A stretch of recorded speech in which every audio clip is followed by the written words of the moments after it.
I want to bring in the Dream Team because this is the charge leveled by police, not the DA, but police have charged him with this. And I listened closely to a couple of different interviews that the police did, and it seems to me that there may be something else to this.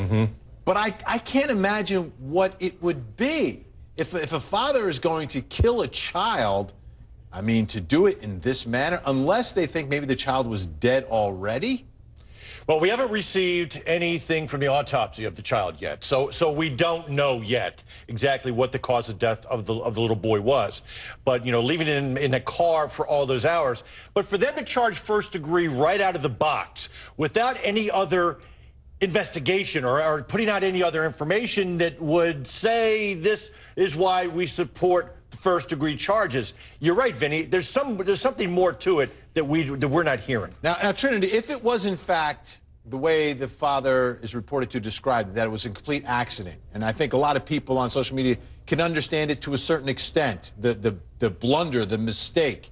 If that's the case, under Georgia law, is this involuntary manslaughter? Is this murder? What is it?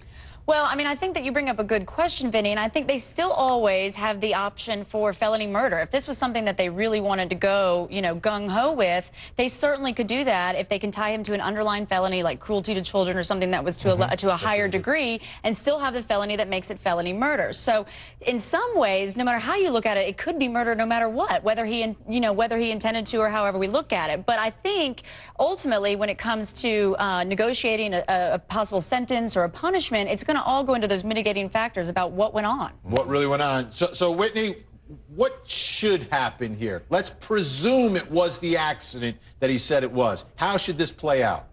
If this really was an accident and there are no other extenuating circumstances, such as what you mentioned that we don't know about, like maybe there was something like he was impaired by drugs or the child was already dead, if that's not the situation, he should walk.